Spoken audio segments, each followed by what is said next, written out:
हिमालय की बर्फीली चोटियों के बीच एक ऐसा धाम मौजूद है जहां आज भी महादेव स्वयं विराजमान हैं। एक ऐसा मंदिर जो हजारों सालों से तूफानों, बर्फबारी और विनाश के सामने अडिग खड़ा है।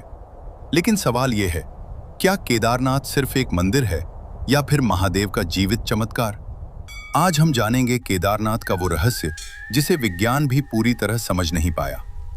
महाभारत का युद्ध समाप्त हो चुका था। चारों तरफ विनाश था। अपने ही लोगों की मृत्यु का बोझ पांडवों के मन को अंदर से तोड़ चुका था। उन्हें एहसास हुआ कि इस पाप से मुक्ति केवल महादेव ही दे सकते हैं। इसी कारण पांचों पांडव हिमालय की कठिन यात्रा पर निकल पड़े। लेकिन महादेव उनसे नाराज थे क्योंकि युद्ध में अपनों का रक्त बहाया गया था।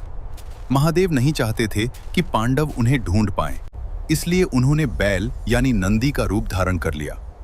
हिमालय की बर्फीली घाटियों में पांडव लगातार महादेव को खोज रहे थे। तभी भीम की नजर एक विशाल काले बैल पर पड़ी। भीम समझ चुके थे कि ये कोई साधारण बैल नहीं बल्कि स्वयं महादेव हैं। भीम उस बैल की ओर दौड़े, लेकिन तभी धरती कांपने लगी और वो विशाल बैल जमीन में समाने लगा। भीम ने बैल को पकड़ने की कोशिश की, लेकिन केवल उसका कुबर बाहर रह गया। मान्यता है कि वही स्थान आज केदारनाथ कहलाता है। कहा जाता है कि पांडवों ने इसी स्थान पर महादेव का मंदिर बनवाया। हजारों साल पहले इतनी ऊंचाई पर इतना विशाल मंदिर कैसे बनाया गया, ये आज भी एक रहस्य है। मंदिर के पत्थर इतने विशाल हैं कि आधुनिक मशीनें भी उन्हें आसानी से नहीं उठा सकती। फिर उस समय इतनी कठिन परिस्थितियों में ये निर्माण कैसे हुआ होगा?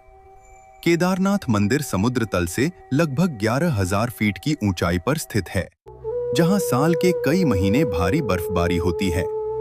फिर भी सदियों से ये मंदिर अडिग खड़ा है।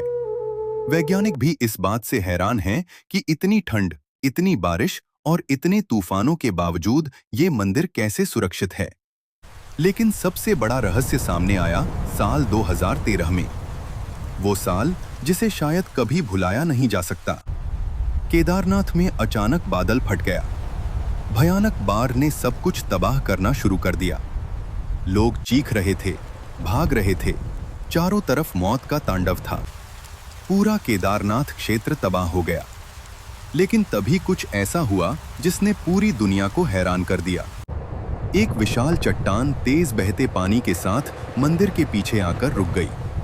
उस चट्टान ने पानी का रास्ता बदल दिया और मंदिर सुरक्षित बच गया। आज उस चट्टान को भीमशिला कहा जाता है।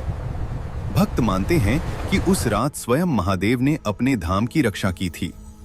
कई साधु और यात्री दावा करते हैं कि रात के समय उन्हें मंदिर के आसपास अजीब दिव्य ऊर्जा महसूस होती है। कुछ लोगों ने घंटियों की आवाज सुनी तो कुछ ने ओम नमः शिवाय का जाप। कहा जाता है कि जब पूरी दुनिया सो जाती है तब भी केदारनाथ में महादेव की उपस्थिति महसूस होती है। केदारनाथ केवल एक मंदिर नहीं, ये आस्था का केंद्र है। यहाँ पहुँचते ही मन शांत होने लगता है, मानो हिमालय की हवाओं में खुद शिव की ऊर्जा बह रही हो। कई लोग कहते हैं कि केदारनाथ बुलावे से ही जाया जाता है। हर किसी को महादेव अपने धाम नहीं बुलाते और जिसे बुलावा आ जाए उसका जीवन बदल जाता है। जब सूरज की पहली किरण बर्फीले पहाड़ों पर पड़ती है और मंदिर की घंटियां गूंजती हैं, तब ऐसा लगता है मानो पूरा हिमालय हर हर महादेव का जाप कर रहा हो। हजारों भक्त कठिन रास्तों को पार करके यहाँ केवल एक झलक पाने आते हैं। कोई अपनी परेशानियों को लेकर आता है, कोई अपने सपनों को लेकर, तो कोई सिर्फ महादेव के चरणों में शांति पाने के लिए। कहते हैं जो सच्चे मन से यहाँ आता है वो खाली हाथ कभी नहीं लौटता। केदारनाथ की हवाओं में एक अलग ही शक्ति महसूस होती है।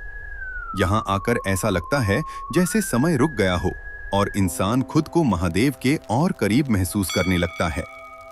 रात के अंधेरे में जब पूरा धाम बर्फ की सफेद चादर से ढक जाता है और मंदिर के सामने जलते दीपक दिखाई देते हैं, तब वो दृश्य किसी स्वर्ग से कम नहीं लगता। शायद यही कारण है कि केदारनाथ को केवल मंदिर नहीं बल्कि महादेव का जीवित चमत्कार कहा जाता है। विज्ञान आज भी इस रहस्य को पूरी तरह नहीं समझ पाया कि आखिर इतनी बड़ी आपदा के बाद भी मंदिर कैसे सुरक्षित बच गया। लेकिन भक्तों के लिए जवाब बहुत सरल है।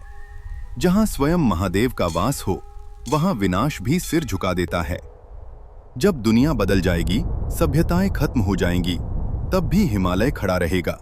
और हिमालय में महादेव का केदारनाथ एक रहस्य बनकर, एक आस्था बनकर, एक चमत्कार बनकर। हर हर महादेव। ओम नमः शिवाय।